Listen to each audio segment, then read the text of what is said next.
It's time for our first delve into a European street track in this series, and as Joe Strummer of The Clash would say, it's London calling. So, as you can tell, we are in Manchester. Okay, come on, that wasn't even funny. In this case, it's a Formula E track. However, it's not the current one that goes around the docks and through the XL Arena. It's the Battersea Park street circuit that hosted 4 Formula E races from 2015 to 2016. It was announced as being a double-header round on the 19th of February 2015, by which point 4 races of the season had already been completed. No matter though, it marked the first time a motor race had been held in London since the demise of the Crystal Palace track in 1974. As the name of the track suggests, the circuit took place within the grounds of Battersea Park in Wandsworth. The council gave planning approval and hired architect Simon Gibbons as the designer of the track. When it was announced, the then London Mayor Boris Johnson, who you may have heard of before, said, "The atmosphere will quite literally be electric, and Battersea will be alive with the excitement that this new world-class event will no doubt spark." Boris wasn't wrong. This event did indeed make a spark. However, it wasn't just from an excitement perspective. The event literally made sparks too, in the form of an outrageous bump. For the first practice session, the Formula E cars were grounding out heavily on the inside of the first corner, where a huge bump was located. Not only that, but it was located on the inside of one of, if not the, fastest corner on the entire track, meaning unless the drivers had no aspirations of going for the fastest lap times possible, which, considering they're racing drivers and you can get that thought out of your head right now, then they had no choice other than to go over the bump and take a chance that said bump wasn't going to be impolite to them. Now some of you might be saying, "Oh come on, it's only one solitary bump that's a bit over the edge. It's hardly Sebring, is it? These are some of the best drivers and engineers in the world. Let them deal with it." I would agree with the principal nature of your statement, but when the bump is so bad that it's able to break suspensions, leaving said driver pretty much powerless at the mercy of the walls barely 3 feet away from them, whilst travelling at well over 100 miles an hour, it's simply not a case of let them deal with it. To eradicate the problem, temporarily at least, a tyre barrier was put in place to force drivers around the bump. Now whilst this worked in making sure the cars didn't compress into a bump so hard that the suspension or any of the driver's bones would snap in half, it made what was already a narrow section even narrower. So narrow, in fact, that it was only 1 car wide, which is a bit of a problem when you consider that that was going to be the first corner on the first lap of the race. In the end though, sense prevailed, and not only did the first race of the weekend start behind the safety car, once the pace car pulled into the pits, yellow flags were waved at the first corner, just to make sure that any drivers who were either brave or insane enough to even dare try attempting a move into the turn were firmly put off. Overnight though, work was done to ground out and resurface the area where the mischievous bump was, so that the corner could be used properly. This worked perfectly. It had its desired effect, and for the second race, we had a normal standing start. Plus, you could overtake there to your heart's content. I mean, it's still not exactly an ideal first overtaking zone, but at least you could fit 2 cars side by side if you wanted to. Unfortunately, whilst this was the end of the track's teething issues, overall, this was not a good track. I referenced how narrow the track was when talking about Turn 1, however, this has to be one of the narrowest racetracks to have ever existed. Which, bearing in mind that the original Formula E vehicle was a very long car, it made overtaking practically impossible.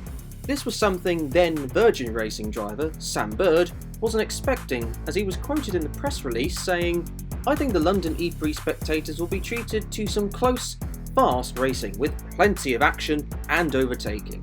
What's perhaps even more disparaging is that this was the season finale for the 2014-15 and 2015-16 seasons. It's not exactly the best way to end the season from a pure out-and-out racing perspective, especially considering that both those championships had really compelling drivers' title battles up until the London doubleheader finale. Now, that's not to say that the championships didn't have an intense and climactic title decider. However, in case you don't know how the results of these drivers' titles panned out, and would like to see what happened, then I'll refrain from saying anything in this video about them, and I'll put links in the description to the races so you can find out who was victorious. Other interesting elements of the Battersea Park Street Circuit include an incredibly long and strange pit lane. Also, because the track is located in a park, the track was almost completely covered over by trees and shrubbery. I actually quite like that aspect of the circuit. To me, it kind of gives this feel that the track is hidden. It's almost as if you could do a wildlife documentary style feature on this track. And here we are, submerged in the undergrowth of London's Battersea Park. And if I get my magnifying glass, you may catch an exceptionally rare glimpse of the Mexican-bred Salvador Duran. In fact, if you look even harder, you'll find 2013 GP2 champion Fabio Lima colliding with the Tech Pro barriers. Very absorbing of impacts, these Tech Pros. Okay, I need to stop, this is getting ridiculous. However, I really like that invisible aspect of the circuit.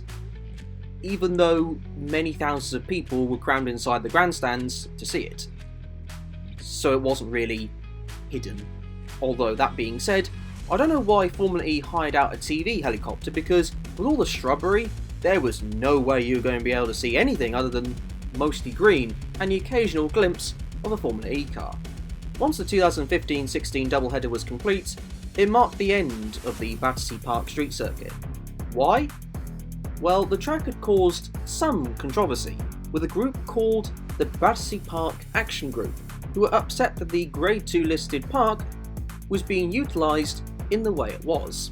The park over the race weekend would be closed for 4 days to the public, unless you had tickets to the event obviously, and the building of the circuit would cause disruption for 3 weeks.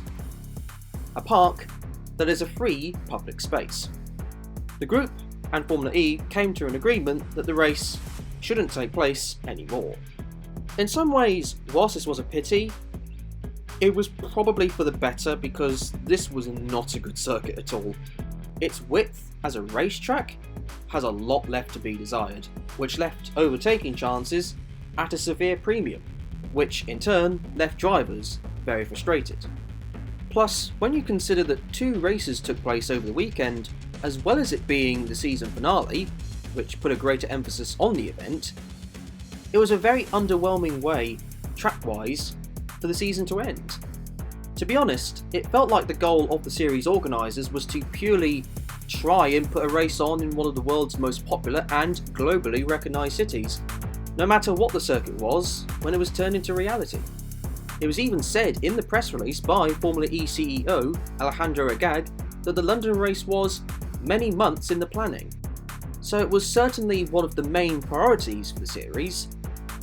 In the end though, the Battersea Park Street Circuit didn't deliver on the hype that this event seemed on paper that it could reward. That though is going to be it for this video. Thank you very much for watching. What are your opinions on this track? Should it have been given more time, or do you think that the new track in the XL is what the London E-Prix should have started its life as?